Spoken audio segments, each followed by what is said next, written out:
नमस्कार विद्यार्थी मित्रों, आज हम कक्षा 9 में हमारा जो दूसरा गद्य है जिसका नाम है न्याय मंत्री, उसके बारे में पढ़ेंगे।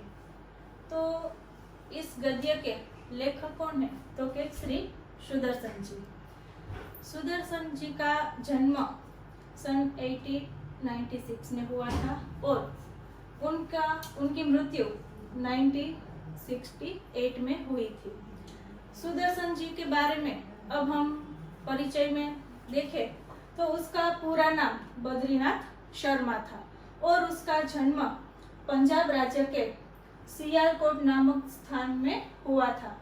बचपन से ही उन्हें कहानी लिखना शुरू कर दिया था। उनकी कहानी संग्रह में देखें तो पुष्पलता, सुप्रभात, परिवर्तन, पनघट, नगीना आदि उनकी सुप्रसिद्ध कहानी संग्रह थे और उसने एक उपन्यास भी लिखा था और वो उपन्यास उनका नाम है भागवंती। तो ये था हमारा कवि परिचय। अब हम पाठ के बारे में बात करें तो ये जो पूरा पाठ है वो सम्राट अशोक, आप सब उनसे परिचित है। तो इस गद्य में न्याय के बारे में बातचीत की गई है कि जो व्यक्ति न्याय करता है वो न राजा देखता है न रंग देखता है, वो सिर्फ और सिर्फ न्याय देखता है। तो जो सम्राट अशोक है वो अच्छे न्याय मंत्री की खोज में लगे रहते हैं और शिशुपाल नामक युवान से जब उसकी मुलाकात होती है तो उसको एक वो अवसर देते हैं कि वो उनके राज्य के न्याय मंत्री बने और वो उनके राज्य के न्याय मंत्री भी बनते हैं। तो न्याय न राजा देखता है न रंग देखता है, कि जो न्याय करने वाला व्यक्ति है वो न राजा देखता है न रंग देखता है, यानी कि कौन व्यक्ति बड़ा है या कौन छोटा है वो कोई नहीं देखता, वो सिर्फ और सिर्फ क्या देखता है तो के न्याय ही देखता है। तो न्याय तंत्र पर विश्वास दिलाने के लिए यह प्रयास किया गया है। नई पीढ़ी के इस प्रेरक कहानी द्वारा न्याय तंत्र की जिम्मेदारी का महत्व भी समझाया गया है। अब हम इस गद्य के जो शब्दार्थ है, टिप्पणी है और मुहावरे है, ये सब आप अपनी नोट में बुक कर लीजिए ताकि आपको गद्य समझने में आसानी हो। तो सम्राट अशोक कौन थे? तो वो मौर्य साम्राज्य के शासक थे। उसका पूरा नाम सम्राट अशोक बिंदुसार मौर्य था और उनका जन्म वो वहाँ पाटलिपुत्र में हुआ था। जो सम्राट अशोक है वो एक धर्म प्रेमी राजा था। उसने सारे विश्व में अपना शासन जमाया हुआ था। उनके जीवन का जो आखिरी युद्ध है वो है कलिंग युद्ध।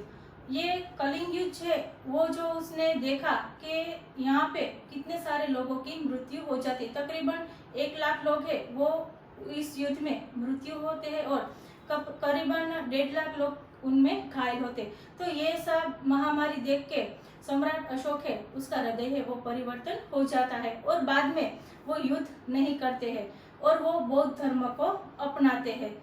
तो जब वो अपने राज्य में शासन कर रहे थे तो उस समय उसको अपने राज्य के लिए एक अच्छा न्याय मंत्री है वो चाहिए था और वो एक न्याय मंत्री की खोज करने के लिए अपने राज्य में भेष बदल कर जाते हैं। हमने देखा ही होगा कि कई बार राजा है वो अपने राज्य में क्या चल रहा है वो देखने के लिए क्या करते हैं तो कि भेष बदल कर राज्य में इधर उधर घूमते हैं ताकि प्रजा उसे पहचान ना सके। तो ऐसे ही सम्राट अशोक है वो भी अपना भेष बदल कर अपने राज्य में जाता है और वो देखता है कि हमारे राज्य में क्या चल रहा है। तो उसी पर आधारित हमारा ये गद्य है। तो अब हम गद्य देखते हैं। संध्या का समय था, चारों ओर अंधकार फैल चुका था। ऐसे में किसी ने बाहर से घर का दरवाजा खटखटाया कि जब सम्राट अशोक नगर की ओर जाते हैं तो उस समय संध्या यानी कि सांझ का समय था और चारों ओर अंधकार हो चुका था। ऐसे में किसी ने बाहर से घर का दरवाजा खटखटाया। कौन है? ब्राह्मण शिशुपाल ने थोड़ा सा दरवाजा खोलते हुए पूछा कि शिशुपाल के घर के दरवाजे से बाहर से आवाज आती है। उसका घर का दरवाजा खटखटाता है। तो शिशुपाल अंदर से कहता है कि कौन है, और वो थोड़ा दरवाजा है वो खोलता है। एक परदेसी बाहर से आवाज आई, क्या मुझे रात काटने के लिए स्थान मिलेगा? तो शिशुपाल के घर के दरवाजे के बाहर कौन था? तो कि एक परदेसी खड़ा हुआ था। तो बाहर से आवाज आती है। क्या आवाज आती है? तो क्या मुझे यहाँ पे रुकने के लिए, एक रात रुकने के लिए समय मिलेगा?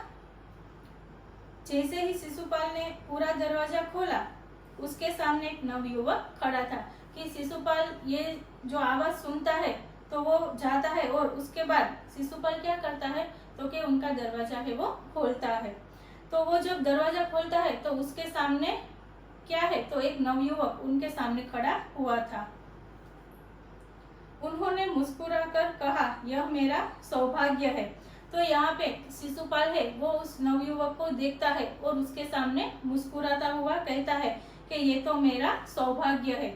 सौभाग्य यानी कि खुशनसीबी। कि हमारे देश में हम देखें तो कि अतिथि देवो भव, यह वाक्य सुप्रसिद्ध है। हम अतिथि को देवता मानते हैं। तो ऐसे ही जब शिशुपाल के घर में एक परदेसी आता है तो वो उसको देख के मुस्कुराता है और वो कहता है कि ये तो मेरा सौभाग्य है कि आप मेरे घर पे रुकने के लिए आए। अतिथि के चरणों से यह घर पवित्र हो जाएगा, आइए पधारिए। कि अतिथि यानी कि मेहमान, के मेहमान के आने से हमारा जो घर है वो कैसा हो जाएगा? तो कि पवित्र हो जाएगा।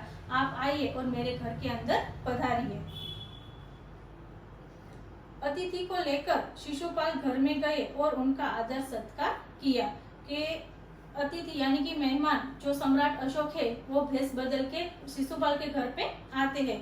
तो उसको लेकर शिशुपाल क्या करता है? तो कि उसके घर में अंदर जाता है और फिर उसका अपनी हैसियत के अनुसार उसका आदर सत्कार है वो करता है। फिर दोनों उस समय की देश की अवस्था के बारे में बात करने लगे। फिर दोनों क्या करते हैं? तो कि उस समय राज्य में जो कुछ भी हो रहा था, जो अन्याय हो रहे थे, जो देश की अव्यवस्था थी, उनके बारे में बातचीत कर रहे थे। शिशुपाल ने कहा, आजकल बड़ा अन्याय हो रहा है। कि शिशुपाल वो जो परदेसी है उसके पास आकर कहता है कि आजकल हमारे राज्य में बहुत अन्याय है वो हो रहा है। परंतु परदेसी इस बात से सहमत न था। सहमत यानी कि राजी। तो शिशुपाल है वो उसको कहता है कि हमारे राज्य में अभी बहुत अन्याय चल रहा है। किंतु वो जो परदेसी है वो क्या कहता है? तो कि वो कहता है कि मैं आपकी इस बात से सहमत नहीं हूँ, यानी कि आपकी इस बात से राजी नहीं हूँ। वह बोला, दोष निकालना तो सुगम है परंतु कुछ करके दिखाना कठिन है। शिशुपाल बोला, अवसर मिले तो दिखा दूं कि न्याय किसे कहते हैं। वो कहता है, जो शिशुपाल है वो कहता है कि हमारे राज्य में अन्याय हो रहा है। तो वो जो परदेसी है वो क्या कहता है कि दोष निकालना तो बहुत आसान है, लेकिन जब हम वो कार्य करते हैं तो वो कार्य करना बहुत कठिन दिखाई देता है। तो शिशुपाल बोलता है कि यदि जो मुझे अवसर मिला न्याय करने का तो मैं सबको बता देता हूँ कि न्याय किसे कहते हैं। फिर उन दोनों के बीच में बातचीत होती है। तो आप अवसर चाहते हैं? कि वो परदेसी है वो क्या कहता है कि आप अवसर चाहते हो? तो शिशुपाल कहता है, हाँ अवसर तो चाहता हूँ, कि हाँ अवसर तो मुझे चाहिए।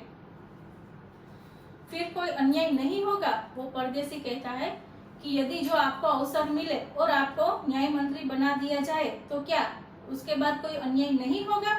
तो शिशुपाल कहता है कि बिल्कुल नहीं। कोई अपराधी दंड से न बचेगा। नहीं, कोई अपराधी है वो दंड से मेरी नजर से नहीं बचेगा, यानी कि राज्य में कोई भी किसी भी प्रकार का अपराध है वो नहीं होगा। परदेसी ने मुस्कुराकर कहा, यह बहुत कठिन काम है। परदेसी ये सब बातचीत सुनकर क्या कहते हैं कि यह तो बहुत कठिन काम है। ब्राह्मण के लिए कुछ भी कठिन नहीं है। अभी यहाँ पे शिशुपाल है वो ज्ञाति से कौन से ज्ञाति के थे तो के ब्राह्मण। तो वो कहते हैं कि ब्राह्मण के लिए कोई भी कठिन कार्य नहीं है, मैं न्याय का डंका बजाकर दिखा दूंगा कि जो यदि मुझे अवसर मिला, यदि मुझे मौका मिला तो मैं न्याय का डंका बजा दूंगा। यहाँ पे एक मुहावरा बनता है, डंका बजा देना यानी कि सुप्रसिद्ध होना। ये जो मैं मुहावरे बोल रही हूँ वो सब आपको अपनी नोट में नोट करने हैं। तो अतिथि है वो कहता है कि यदि आपको अवसर मिले तो क्या आप अच्छी तरह से न्याय करेंगे। तो शिशुपाल कहता है कि हाँ, जो यदि मुझे मौका मिला तो मैं न्याय करके दिखा दूंगा। परदेसी धीरे से मुस्कुराए पर कुछ न बोले, फिर कुछ देर बाद वे सो गए। तो ये सब बात सुनकर वो जो परदेसी है वो क्या करता है, तो वो ये बात सुनकर थोड़ा मुस्कुराता है, फिर कुछ नहीं बोलता और थोड़ी देर के बाद वो परदेसी है वो सो जाता है। सुबह उठकर परदेसी ने शिशुपाल को धन्यवाद देकर उनसे विदा ली कि जब सुबह होती है तो वो उठकर शिशुपाल के घर से वो जो परदेसी है वो विदा लेता है, यानी कि अपने घर जाने के लिए निकलता है। कुछ दिनों बाद शिशुपाल के घर कुछ सिपाही आए और उन्हें दरबार में चलने के लिए कहा कि ये जो पूरी घटनाएं बनती है उसके कुछ दिनों बाद शिशुपाल के घर पर कौन आते हैं, तो के जो राजा के सिपाही है वो शिशुपाल के घर पर आते हैं और शिशुपाल को दरबार में जाने की अनुमति देते हैं। शिशुपाल सहम जाना यानी कि भयभीत हो जाना। तो ये बात सुनकर शिशुपाल भयभीत हो जाता है, उसे लगता है कि अरे मैंने ऐसा क्या कर दिया कि मुझे राजा के दरबार में जाने की नौबत आई। फिर वो अचानक से थोड़ा घबरा जाता है। वे समझ नहीं सके कि सम्राट ने उन्हें क्यों बुलाया है, कि वो समझ नहीं पाते हैं कि सम्राट ने उसे क्यों बुलाया है, क्योंकि उसके घर पे जो परदेसी आया था उसको तो पता ही नहीं था कि ये परदेसी ही खुद सम्राट अशोक है। तो वो इस बात को लेकर बहुत परेशान थे कि मुझसे ऐसी क्या गलती हो गई कि सम्राट ने मुझे दरबार में बुलाया और मुझे उनके सामने उपस्थित होना पड़ा। तो यही सब विचार शिशुपाल करता है। कहीं उस परदेसी ने तो सम्राट से झूठी सच्ची शिकायत नहीं कर दी कि वो सोचता है कि जब मेरे घर पे वो परदेसी आया था और हम दोनों के बीच में जो बातचीत हुई यह कि यदि मुझे न्याय मंत्री बना दिया जाए तो मैं अच्छी तरह से न्याय करूंगा और हमारे राज्य में कहीं भी अन्याय नहीं होगा। तो वो सोचता है कि कहीं वो जो परदेसी आया था उन्होंने तो राजा के सामने ये सब चुगली नहीं की जो राजा ने मुझे अपने दरबार में बुलाया। दरबार में पहुंचकर शिशुपाल का कलेजा धड़कने लगा जब उन्होंने देखा कि परदेसी ही सम्राट अशोक थे। जब शिशुपाल दरबार में पहुंचता है तो कलेजा धड़कना यानी कि चिंतित हो जाना। तो जब वो दरबार में पहुंचता है तो वो क्या है, एकदम चिंतित है, वो एकदम चिंतित हो जाते हैं। पर जब वो देखते हैं, क्या देखते हैं कि उनके घर में जो परदेसी आया वो कोई और नहीं लेकिन कौन था, सम्राट अशोक था। सम्राट बोले, ब्राह्मण देवता मैं आपको न्याय का अवसर देना चाहता हूँ। सम्राट वो शिशुपाल से क्या कहता है कि ब्राह्मण देवता। यहाँ पे हम देखते हैं कि ब्राह्मणों को देवता की उपाधि दी गई है, यानी कि ब्राह्मण वो देवता के समान है। तो ब्राह्मण देवता मैं आपको न्याय का अवसर देना चाहता हूँ, क्या आप तैयार हो। पहले तो शिशुपाल घबराए, फिर बोले यदि सम्राट की यही इच्छा है तो मैं तैयार हूँ। पहले तो ये बात सुनकर शिशुपाल क्या करता है तो के घबरा जाता है। फिर वो सम्राट से कहता है कि यदि सम्राट की यही इच्छा है कि मैं न्याय मंत्री बनूं तो मैं इस बात के लिए पूरी तरह से तैयार हूँ। बहुत ठीक, कल से आप न्याय मंत्री हुए। कि सम्राट कहते हैं तो ठीक है, कल से आप क्या है तो कि हमारे राज्य के न्याय मंत्री। सम्राट ने कहा और आप अपने हाथों से अंगूठी उतारकर शिशुपाल को पहना दी। सम्राट ने क्या किया तो कि जब उसे न्याय मंत्री घोषित किया तो उसने उनसे हाथ से एक राजमुद्रा, एक अंगूठी उतारकर वो शिशुपाल को दे दी। यह सम्राट अशोक की राजमुद्रा थी। राजमुद्रा जो शासक होता है उनकी एक निशानी होती है, उनका एक चिन्ह होता है जिसे हम राजमुद्रा कहते हैं। तो सम्राट अशोक है वो भी एक राजमुद्रा वो न्याय मंत्री को देते हैं ताकि इस बात की पूरी तरह से खबर हो कि ये एक न्याय मंत्री है या और उसके अलावा ये एक सैनिक है, तो सभी के पास एक राजमुद्रा होती है। तो उसी तरह से सम्राट अशोक भी शिशुपाल को एक राजमुद्रा देते हैं। अब शिशुपाल न्याय मंत्री था। उन्होंने राज्य की समुचित व्यवस्था करना आरंभ कर दिया। अब शिशुपाल क्या थे तो के राज्य के न्याय मंत्री थे और उनका कार्य क्या था तो के पूरी तरह से राज्य को सुव्यवस्थित करना। तो वो अपने कार्य में अच्छी तरह से जुट गए थे।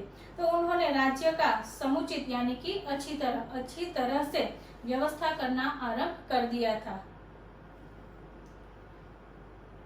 उनके सुप्रबंध से राज्य में पूरी तरह शांति रहने लगी कि उनकी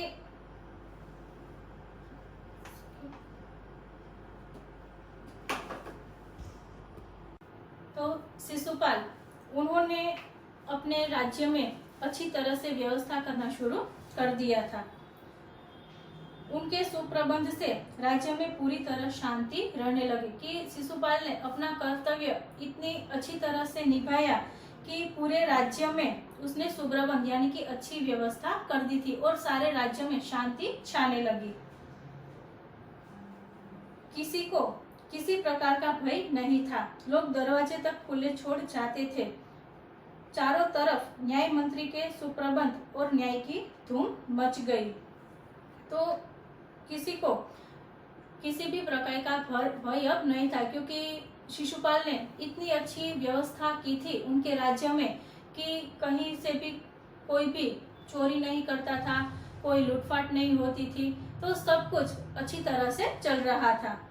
तो ऐसे में सब लोग अपने घर के दरवाजे खुले छोड़कर भी चले जाते थे और चारों तरफ न्याय मंत्री ने सुप्रबंध और न्याय की धूम मच गई थी। यानी कि इतनी अच्छी व्यवस्था शिशुपाल ने की थी कि टूंक ही समय में वो खूब सुप्रसिद्ध हो गए। धूम मचना यानी कि सुप्रसिद्ध होना।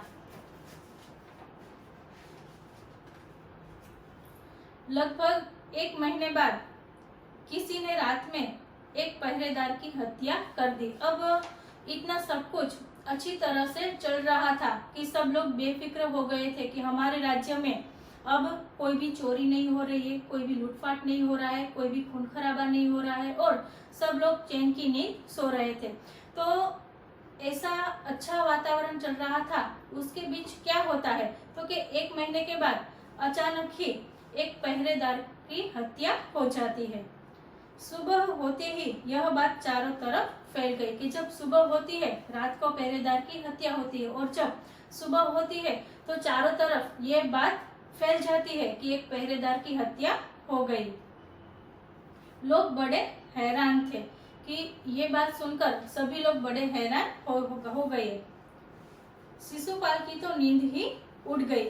अभी स्वाभाविक है कि इतनी अच्छी व्यवस्था करने के बावजूद जो इतना सब कुछ अच्छा चल रहा था उसके बावजूद यदि ऐसा कोई हादसा हो तो लोग परेशान हो जाते हैं। तो ऐसी ही अवस्था इस वक्त किसकी थी तो कि शिशुपाल की। तो ये समाचार सुनकर शिशुपाल की नींद उड़ गई। नींद उड़ना यानी कि बहुत चिंतित होना। तो ये बात सुनकर जो शिशुपाल है वो बहुत चिंतित हो जाता है। उन्होंने खाना पीना छोड़कर अपराधी का पता लगाने में रात दिन एक कर दिया। तो ये जब बात वो सुनता है तो उनकी नींद उड़ जाती है, वो परेशान हो जाता है और उन्होंने तो खाना पीना सब कुछ छोड़कर क्या करने लगे तो कि वो अपराधी की खोज करने लगे। रात दिन एक करना, यहाँ पे मुहावरा बनता है कड़ी मेहनत करना। बहुत प्रयत्न करने के बाद जब अपराधी का पता चला तो शिशुपाल के आश्चर्य का ठिकाना न रहा कि शिशुपाल है वो एक ही कार्य में जुट जाता है कि उनके राज्य में किसने एक पहरेदार की हत्या की। तो वो बहुत मेहनत करता है, कड़ी मेहनत करता है और उनके प्रयत्न के बाद उसको अपराधी का पता चल जाता है। और जब उसे अपराधी का पता चलता है तो उसके आश्चर्य का ठिकाना नहीं रहता। आश्चर्य का ठिकाना नहीं रहना यानी कि बहुत आश्चर्य होना कि वो ये बात जानकर बहुत ही आश्चर्य हो जाते हैं कि ये खून आखिर किसने किया। स्वयं सम्राट ने उस पहरेदार की हत्या की थी कि वो जो पहरेदार था उनकी हत्या आखिर किसने की थी तो कि सम्राट अशोक ने, स्वयं सम्राट ने उस पहरेदार की हत्या की थी। तो ये बात सोचकर शिशुपाल है वो बहुत चिंतित हो जाता है। सम्राट को अपराधी घोषित करना बहुत ही कठिन काम था। अब सम्राट जो पूरे राज्य के राजा थे, अब शिशुपाल को उसे अपराधी साबित करना था। तो स्वाभाविक है अब उसे सब लोगों के सामने अपराधी साबित करना यह बहुत कठिन कार्य था। तो शिशुपाल भी चिंता में लगे रहे थे कि अब ये कार्य मैं कैसे करूं। शिशुपाल करे भी तो क्या करे। एक और वे न्याय मंत्री थे और दूसरी ओर सम्राट के सेवक। परंतु न्याय की दृष्टि में सम्राट और साधारण व्यक्ति में कोई अंतर नहीं होता। तो सम्राट को कैसे वो अपराधी घोषित करे इस बात की चिंता शिशुपाल को हो रही थी। अब शिशुपाल करे तो क्या करे कि वो ये कार्य कैसे करे। एक और वे न्याय मंत्री थे, एक और उसका जो होद्दा है वो क्या होता है तो कि राज्य के एक न्याय मंत्री होना। और न्याय मंत्री का कार्य क्या है तो कि सिर्फ और सिर्फ न्याय करना। फिर वो न्याय किसी के भी सामने हो, वो अपने परिवार के खिलाफ हो, वो एक राजा के खिलाफ हो या फिर साधारण प्रजा के खिलाफ, तो उनका कार्य तो सिर्फ और सिर्फ न्याय करना ही होता है। तो वो सोचता है कि एक और मैं न्याय मंत्री हूँ और दूसरी ओर वो सम्राट यानी कि अशोक का सेवक भी था। तो एक सेवक है वो अपने राजा के खिलाफ कैसे जा सकता है, ये बात भी वो सोचता है। फिर बहुत सोचने के बाद उसे ये बात का एहसास होता है कि न्याय की दृष्टि में सम्राट हो या फिर कोई साधारण व्यक्ति, सब लोग एक समान ही होते हैं। यानी कि न्याय करते समय न कोई सम्राट होता है, न कोई साधारण व्यक्ति होता है, न अमीर होता है, न कोई गरीब होता है। न्याय सबके लिए एक ही होना चाहिए। तो वो ये बात सोचता है और अगले दिन शिशुपाल दरबार में पहुंचे। सम्राट अशोक सिंहासन पर बैठे हुए थे। आते ही उन्होंने शिशुपाल से पूछा, अपराधी का पता चला। अगले दिन यानी कि दूसरे दिन शिशुपाल वो दरबार में पहुंचता है और उस समय सम्राट अशोक वो कहाँ पे बैठे थे तो के अपने सिंहासन पर वो बैठे हुए थे। तो सम्राट अशोक जब शिशुपाल आता है तब उसे ये सवाल पूछता है कि क्या तुम्हें अपराधी का पता चल गया। तो ये बात सुनकर शिशुपाल कहता है, न्याय मंत्री ने साहस पूर्वक कहा, जी हाँ चल गया। अब ये बात सुनकर जो न्याय मंत्री है यानी कि शिशुपाल है वो साहस पूर्वक यानी कि अपनी पूरी हिम्मत जुटाकर वो कहता है कि हाँ मुझे अपराधी का पता चल गया। तो फिर उसे उपस्थित करो। सम्राट अशोक वो शिशुपाल को आदेश देता है कि यदि तुम्हें उसका पता चल गया है तो उसको उस दरबार में हाजिर उपस्थित यानी कि हाजिर करो। न्याय मंत्री ने साहस पूर्वक कहा, जी हाँ चल गया। तो फिर उसे उपस्थित करो। न्याय मंत्री कुछ रुके, फिर अपने उच्च अधिकारी को संकेत करते हुए बोले, धनवीर इन्हें गिरफ्तार कर लो, मैं आज्ञा देता हूँ। कि सम्राट अशोक की ये बात सुनकर न्याय मंत्री कुछ देर रुक गए और फिर अपने जो उच्च अधिकारी होते हैं उसको संकेत यानी कि इशारा, उसको इशारा करते हुए कहते हैं कि धनवीरों इन्हें गिरफ्तार कर लो, मैं आपको आज्ञा देता हूँ, आप इन्हें गिरफ्तार कर लो। तो वो जो संकेत है, जो इशारा है वो किसकी ओर होता है तो कि संकेत सम्राट अशोक की ओर था। वो जो इशारा है वो किसकी ओर होता है, सम्राट अशोक की ओर। दरबार में निस्तब्धता छा गई। तो ये बात सुनकर स्वाभाविक है कि चारों ओर शांति है वो फैल जाती है, क्योंकि न्याय मंत्री ने किसे गिरफ्तार करने को बोला था, तो कि सम्राट अशोक को। तो ये बात सुनकर पूरे दरबार में शांति है वो छा जाती है, निस्तब्धता यानी कि शांति। सम्राट का चेहरा क्रोध से लाल हो गया। वे सिंहासन से खड़े हो गए और बोले, इतना साहस। अब ये बात सुनकर सम्राट को बहुत गुस्सा आया। चेहरा लाल होना यानी कि बहुत गुस्सा करना, तो स्वाभाविक है, सम्राट की ओर इशारा था तो सम्राट को तो गुस्सा आना ही था।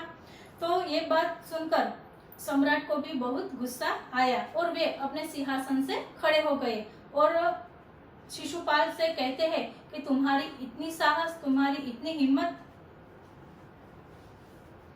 न्याय मंत्री ने ऐसा भाव प्रकट किया जैसे कुछ सुना ही न हो। तो ये सुनकर जब सम्राट उसे कहते हैं कि तुम्हारी इतनी हिम्मत, तुम्हारा इतना साहस कि तुम मुझे गिरफ्तार करने की हुक्म देते हो, तो इस बात का न्याय मंत्री पर कुछ असर ही नहीं होता है।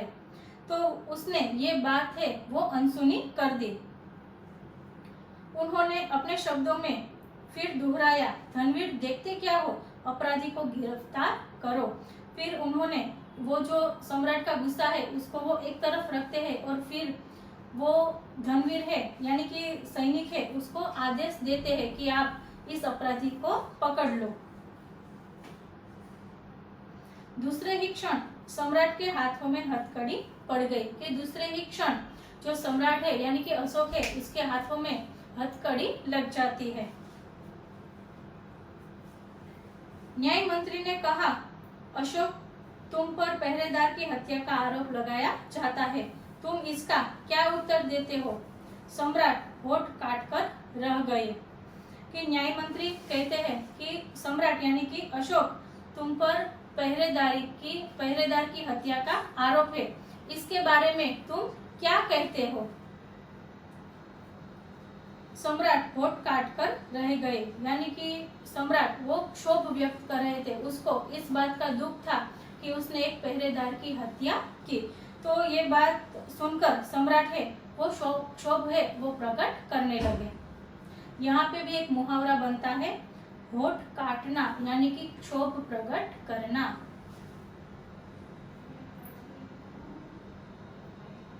न्याय मंत्री ने फिर पूछा, तो तुम अपराध स्वीकार करते हो? न्याय मंत्री वो सम्राट अशोक से पूछते हैं कि क्या तुम अपना अपराध प्रकट करते हो, क्योंकि अपराध किसने किया था? सम्राट अशोक ने। और इस बात का उसे दुख भी था यानी कि उसको एहसास भी था कि हाँ, मैंने ही ये जो खून है, ये हत्या है वो की है।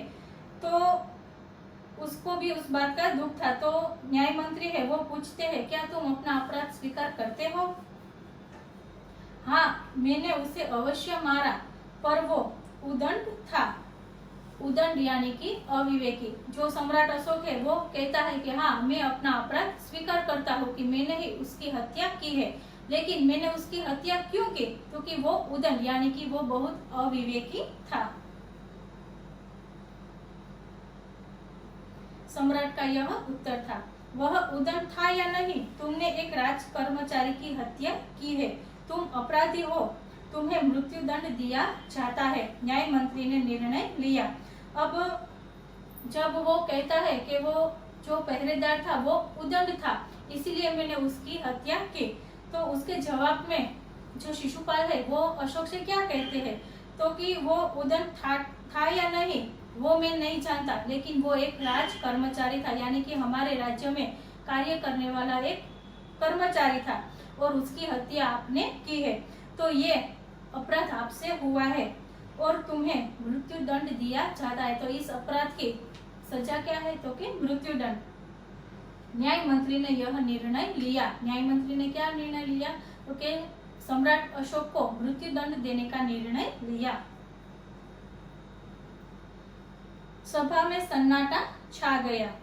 न्याय मंत्री का निर्णय सुन सम्राट ने सिर झुका लिया। सभा में ये बात सुनकर सारी सभा में क्या हुआ, तो कि सारी सभा में सन्नाटा है वो छा गया यानी कि सब लोग चुप हो गए। न्याय मंत्री का यह निर्णय सुनकर सम्राट ने अपना सर झुका लिया। सर झुका लेना यानी कि लज्जित होना, कि जब न्याय मंत्री वो न्याय करता है कि आपको मृत्युदंड दिया जाता है, तो ये बात सुनकर सम्राट अशोक का सिर वो लज्जित हो जाता है। वे तो स्वयं शिशुपाल की परीक्षा में सफल हो गए थे। सम्राट का हृदय ऐसे व्यक्ति को पाकर गदगद हो गया था कि वो तो स्वयं शिशुपाल की परीक्षा लेने में क्या हो गए, कामयाब, कि उसको अपने राज्य के लिए एक ऐसा मंत्री चाहिए था जो न्याय करते समय वो कोई कुछ भी न देखे, यानी कि वो न्याय किसके सामने कर रहा है, एक राजा के सामने या एक गरीब व्यक्ति के सामने, एक अमीर व्यक्ति के सामने, अपने परिवारजनों के सामने, कुछ न देखे, सिर्फ और सिर्फ न्याय को महत्व दे। तो इस बात की उसे बहुत खुशी थी कि उसे अपने राज्य के लिए एक अच्छा न्याय मंत्री है वो मिल गया, और वो उस परीक्षा में सफल भी हो गए। कौन सफल हो गए, तो शिशुपाल। सम्राट अशोक का हृदय ऐसे व्यक्ति को पाकर गदगद हो गया। गदगद हो जाना यानी कि भाव विभोर हो जाना। सम्राट अशोक वो बहुत भावुक हो जाते हैं ऐसे व्यक्ति को पाकर। तभी न्याय मंत्री का संकेत पाकर एक कर्मचारी सम्राट अशोक की सोने की मूर्ति लेकर उपस्थित हो गया, कि जब सम्राट अशोक को मृत्युदंड देने का निर्णय लिया गया, तब न्याय मंत्री यानी कि शिशुपाल वो एक कर्मचारी को आदेश देते हैं और उनके सामने सम्राट अशोक की जो सोने से बनी हुई मूर्ति है वो उसके सामने लेकर खड़े हो जाते हैं। न्याय मंत्री ने खड़े होकर कहा, सज्जनों, यह सच है कि मैं न्याय मंत्री हूँ, और यह भी सच है कि मैं अपराधी को दंड मिलना चाहिए, परंतु अपराधी कोई और नहीं, स्वयं सम्राट है। कि वो ये सब बात सुनकर न्याय मंत्री खड़े हो जाते हैं और क्या कहते हैं कि सज्जनों, ये सच है कि मैं न्याय मंत्री हूँ और मुझ न्याय करना वो मेरा कर्तव्य है, लेकिन जो अन्याय है, वो जो अपराध है, वो किसने किया है, वो स्वयं सम्राट अशोक ने किया है। शास्त्रों में राजा को ईश्वर का रूप माना गया है, इसीलिए उसे ईश्वर ही दंड दे सकते हैं। कि हमारा जो शास्त्र है वो शास्त्र में राजा को ईश्वर का दर्जा दिया गया है। जैसे ईश्वर है वो हम सबके साथ कोई भी अन्याय है वो नहीं करते, वैसे ही एक राजा है वो भी अपनी प्रजा के साथ कभी अन्याय नहीं करता। तो शास्त्र में राजा को एक ईश्वर का रूप दिया गया है और ईश्वर को दंड देने का मुझे कोई अधिकार नहीं है, तो एक ईश्वर को एक ईश्वर ही दंड दे सकता है। अतएव मैं आज्ञा देता हूँ कि सम्राट को चेतावनी देकर छोड़ दिया जाए और उनके स्थान पर इस सोने की मूर्ति को फांसी पर लटका दिया जाए, जिससे लोगों को शिक्षा मिले। अतः शिशुपाल कहता है कि उसके बदले में क्या किया जाए, तो कि राजा की बनी हुई एक सोने की मूर्ति उसको फांसी पर लटका दिया जाए, ताकि सभी लोग जो भी ये देखे उसे पता चले कि न्याय सबके लिए एक होता है, चाहे वो राजा हो या रंक हो। न्याय मंत्री का न्याय सुनकर लोग जय जयकार कर उठे। कि न्याय मंत्री का यह न्याय सुनकर सभी लोग उनकी जय जयकार करने लगे।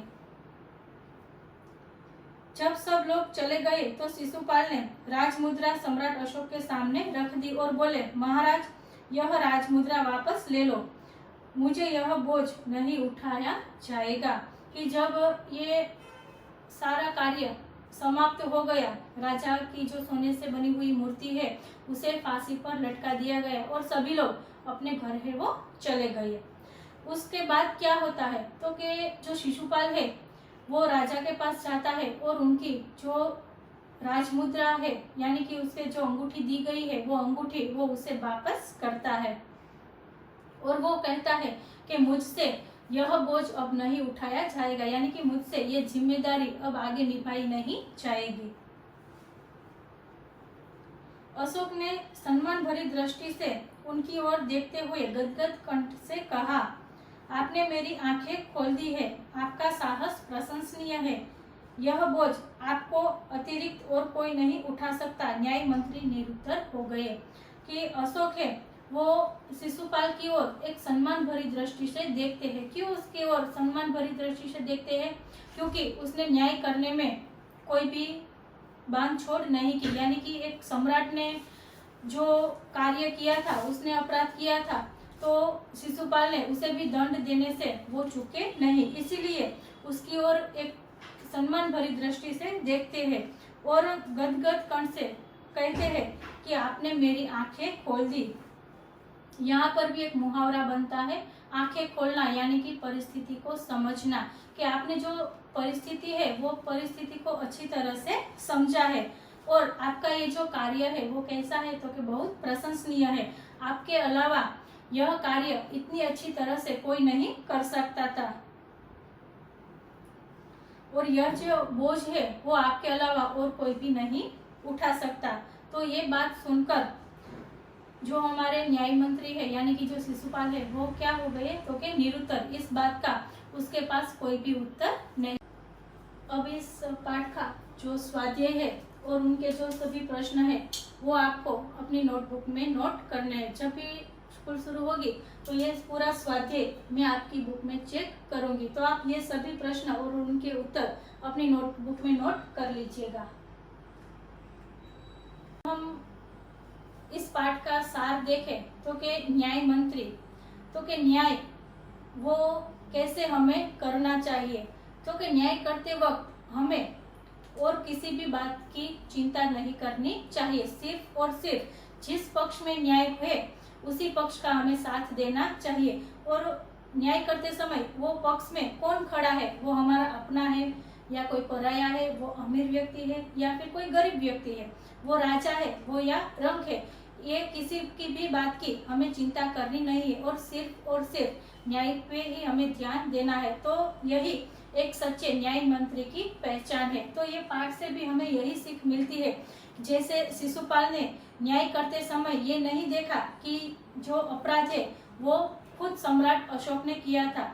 जो यदि वो ये बात सोचता कि यदि मैं सम्राट अशोक के बारे में कुछ बोलूंगा तो वो अपनी नौकरी से भी हाथ धो बैठा, यानी कि उसके हाथ से जो न्याय मंत्री का पद है वो भी छीना जा सकता था और उसे उस अपराध के लिए घोर दंड भी दिया जा सकता था। लेकिन ऐसा कुछ नहीं होता है। वो जो न्याय का साथ देता है तो उसके पास उसे सम्मान भी मिलता है और उसे अन्य लोगों को प्रेरणा भी मिलती है। तो इसी तरह हमें भी शिशुपाल की तरह किसी भी तरह का न्याय करना होता है तो हमें कोई और चीज की चिंता नहीं करनी और सिर्फ न्याय, उसी बात को ध्यान में रखना होगा।